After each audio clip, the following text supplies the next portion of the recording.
everybody, welcome back to my channel. Today I have for you guys a pretty extensive unhaul. This is my first unhaul I'm ever filming, and after I just filmed my new book haul, I felt it was needed. So yeah, basically what I'm going to do with these is I will try to sell them to two used bookstores that buy back books. And then if they don't buy them back, I will donate them somewhere. So the way I've been feeling recently, I'm a person who I'm really attached to books. But over the past couple of months, I've realized how many books I want to read, not just on my own physical TBR, but just in my lifetime. And it's going to be impossible to read them all. And so books I've already read, I'm now considering, like, would I ever realistically reread this? Like, it's going to take a lot of energy and a lot of time away from other books to reread something. And if I don't see the value in that, then I'm gonna get rid of them.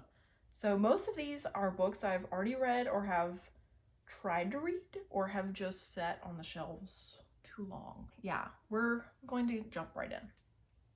So the first couple are books I talked about both in my haul and in my semester wrap-up video. So they are books I had to read for school, and these are the books I would not read again, never plan on reading again. And I'm just gonna say this before anybody comments on it. I will be taking the tabs out of these. So the first book I plan on unhauling is John Irving's The Cider House Rules.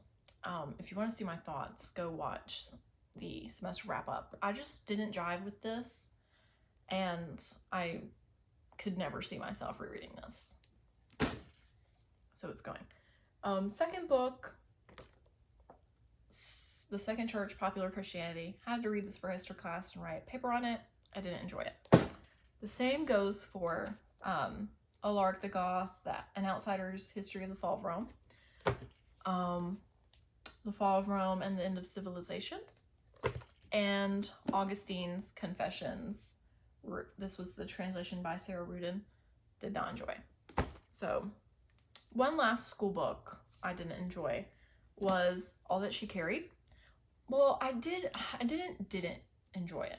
I just don't think I would ever read this again. I think I got all I needed to get from it in the one time. Next book. I've had this book for a long time, and it was very popular, and now it's kind of a meme, and I read it once and I think that was enough, and that's Milk and Honey. I know a lot of people love this still and love Ruby.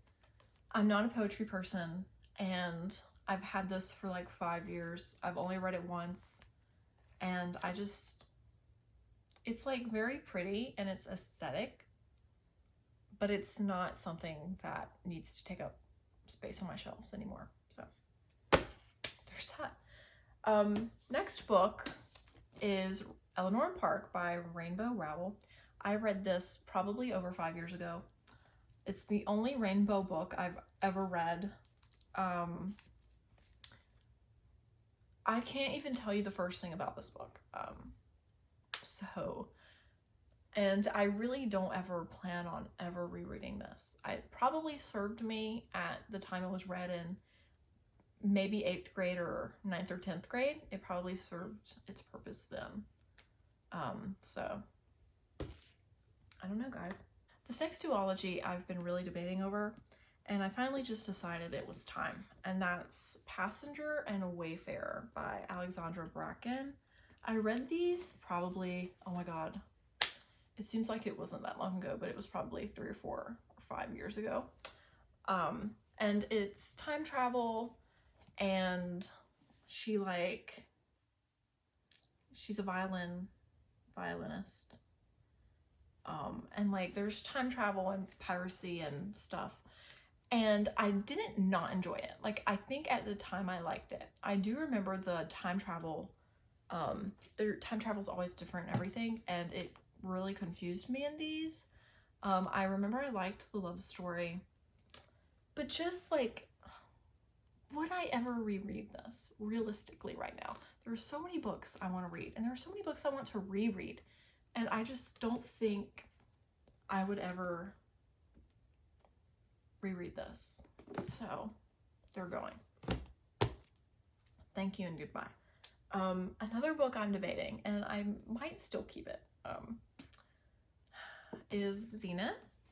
It was co-authored by one of the fellow booktubers whom I followed religiously for a long time, and it's sci-fi, and from what I remember, like, to compare it to others, it kind of gives me the Lunar Chronicles and what is that called? Oh my god, I just blanked. What's the first one called? Illuminae, Gemini, and Obsidia, that trilogy, whatever it's called, the Illuminae Files, I think. It's like that, you know, a lot of point of views, space, there's a cyborg, I'm pretty sure, or a robot, I can't remember. Anyway, and I read this 2 years ago, and I enjoyed it, I think. It's very big, and there is a second one, and the second one's been on like my to-buy list for 2 years now, and I just think if I loved it that much, the second one would have been bought and read already. So I'm like, would I ever realistically reread this? I don't think so. I'm so sorry. Oh my god, I just feel bad. Okay, next book I don't feel bad about. That's A Tale of Two Cities. If you watch my other 2 previous videos, I bought another edition. This was the edition I got for like $1 a long time ago, and I read this edition the first time I read it, and honestly the other edition I bought was vastly improved my reading experience, so I don't need to. Okay, this next book I got off for sale, I think, hopefully, price off, or half price, priced half. And I tried to read it a couple of months ago, and I literally got through the first 15 pages, and I was like, it's a no for me. And that's Wilder Girls. I thought it was like girls' boarding school murder mystery type vibes. There's a plague, and it's a freaky plague, and I did not enjoy it, so I'm getting rid of it. Next book I read and did not like, and that's The Sharp Objects by Gillian Flynn. I've just discovered I'm not a Gillian Flynn fan, so I didn't like it. I just straight up did not like it. Next book, similar to A Tale of Two Cities, Great Expectations. Again, I got this edition for like $1 a long time ago, and I started reading it with this edition when I read it in April, and I was like, I need a better edition than this. I thoroughly am starting to see the difference a good edition can do, and so I bought the Penguins Classics, and it was way better. So there's no reason for me to keep this one. Okay, next duology is similar to the Passenger Wayfarer thing, and that's Starflight and Starfall. This actually is pretty similar to Zenith, if I recall. I read these both many years ago now. I've read this one twice, the first one. Sci-fi, a lot of point of views. There's, I'm assuming, a romance. And it's always bothered me that the first one is hard copy and this one's paperback, but whatever. And again, I enjoyed it at the time. Looking back, I'm like, you know, I don't think I would reread this. Sci-fi, I used to be like a pretty, I wouldn't say a sci-fi gal, but I read a decent amount, and now I'm just kind of like, they're all very similar. They're all very similar.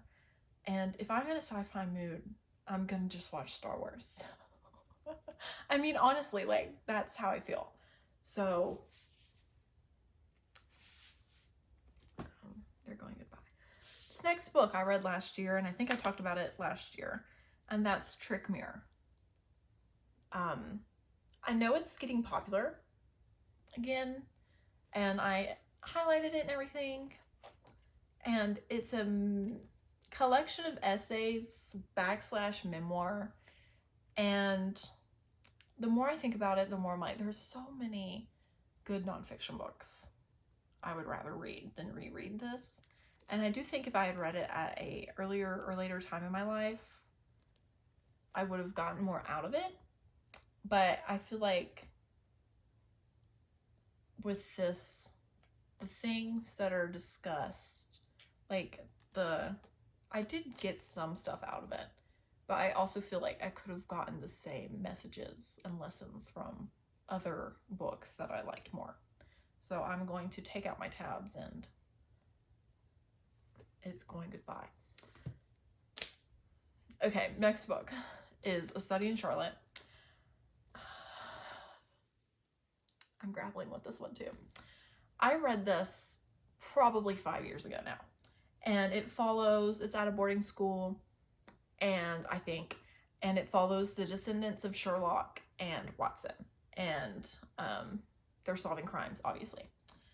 And I remember when I read it, I liked it. The thing is, it's been 5 years, and I think there's at least 2 other books in this trilogy. There may be more. I've never had the slightest desire to buy the next ones and read them. And I think that speaks a lot. You know, if I really enjoyed something, unless I have to wait for it to come out in paperback, but even then, as soon as it comes out, I'm going to buy it and then I'm going to read it. So the fact that 5 years have passed and this is just sat on my shelves and I've had no desire to continue the series, I think it's time to say goodbye, and it can hopefully bring a lot of joy to someone else. And I do feel like I want to say this in the middle of this video. A lot of these books did bring me joy when I was reading them. Not to be like, whatever. But they did bring me joy. And I did find happiness while I read a lot of these. So I just feel like they can be better served bringing someone else joy, hopefully, than just sitting on my shelves, taking up room that I desperately need for more books that I love more.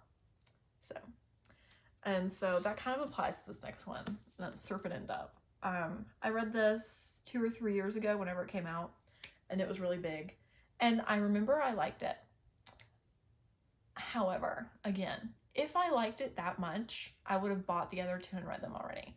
And part of what has kept me from doing that is the ratings go way down on the next 2. And I have heard some not so good things about the next 2 in the trilogy. And I don't want to say it would be a waste of my time, but that's kind of where I'm at. There's so much I want to read. I don't think I think this would continue to sit on my shelves for the next 5 years, and I'd be like, oh yeah, I'll buy the next ones and reread it eventually, and it just won't happen. So someone's going to be a lucky gal when they get that for half off. Next book, Me and Earl and the Dying Girl. I got this on vacation, like, oh my god, time flies. At least 4, probably 5 years ago. And I read it because I wanted to watch the movie. I've never watched the movie. And I remember it gave me Fault in Our Stars vibes. And I don't know. I feel like it served its purpose whenever I read it. Next book I'm also grappling with, and that's The Beginning of Everything by Robert Shulman. I got this, I think, from Book Outlet, like, again, 5 or 6 years ago. I read it back then. I remember I really, really liked it. I wouldn't say loved, but I really enjoyed it, and that's why I've kept it for so many years. And YA contemporary, the more I hold on to them, the more, like, it doesn't appeal to me. I'm more into, like, new adult, if anything, new adult, not contemporary, general fiction. And so I've held on to this, and I'm just like, you know, I don't think I'd ever reread this. I really don't. but I'm attached. But like, I cannot tell you the first thing about this. I think there's a car accident. That's all I can remember. So it's gonna find a new home. Next book I read last year, or in 2020, I guess now, and that's The War That Saved My Life. This is a World War II historical fiction, and it's like, I would say it's what is that called? Middle grade? I honestly can't remember.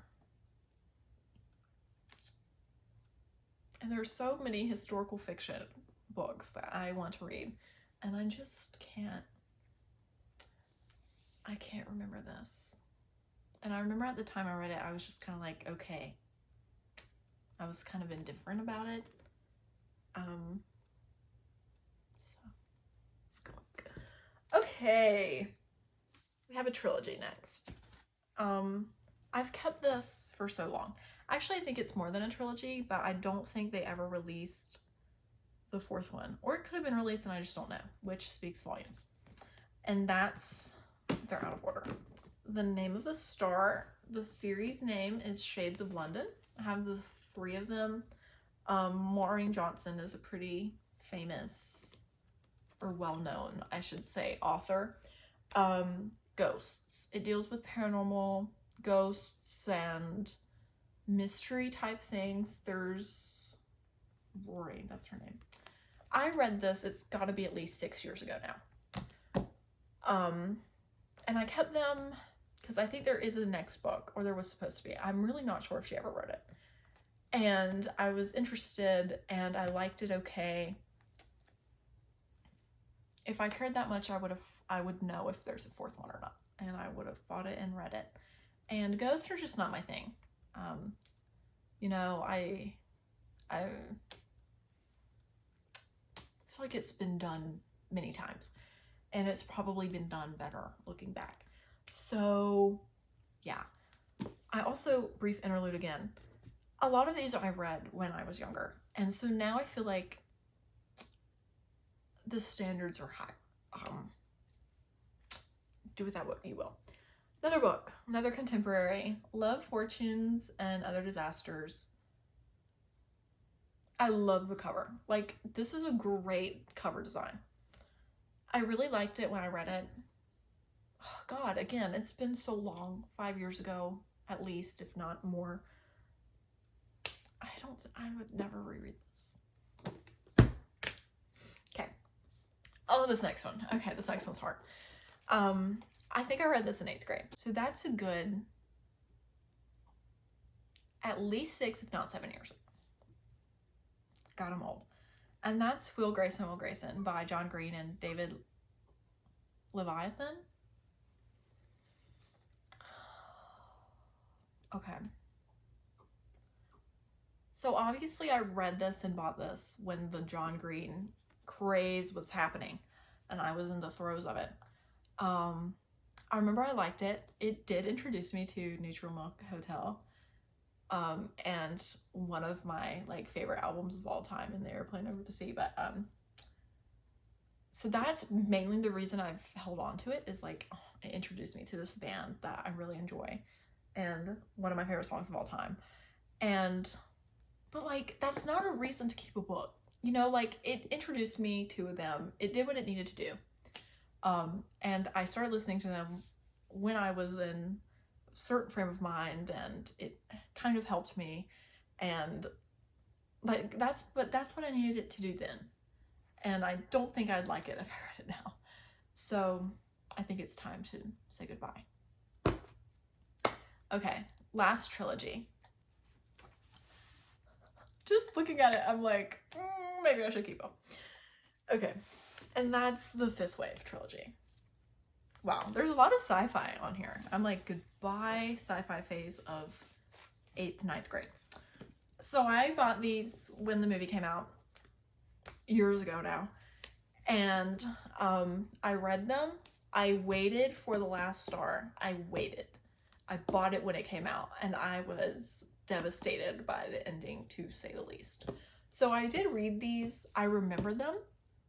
I read this one probably 3 times, this one twice, this one once. And I've held on to them for so long because, like, they're just part of that, like, 2012, 2013 peak YA fantasy dystopian sci-fi era. And movie adaptations were flying out, and it was a time to be alive for certain. And so I do feel like it did play like an instrumental part in my reading at that stage of my life, because that's when it really picked up. And however, the ending, it really made me mad then, and still thinking about it really makes me mad. Like, you know how it ends. Once you know how it ends and you hate the ending, you're not going to want to reread it again. So I think it's time to say goodbye, and hopefully these can do for another young girl what they did for me, and maybe not make them as mad. So, but I'm sure it would. So yeah, those are the many books I'm getting rid of, and I'm actually pretty proud of myself for picking all these out, because it is like very difficult for me to do them. And so now that I've done this, I'm going to reward myself by rearranging my entire bookshelves. And I'm going to take many pictures of these and send them to my book friends and say, do you want these? So thank you for watching. It's going to be hell trying to make a thumbnail for this video. So hopefully I can succeed in that. So thanks for watching. Like, subscribe, maybe possibly. I'll see you guys later. Peace out. Goodbye. In the video.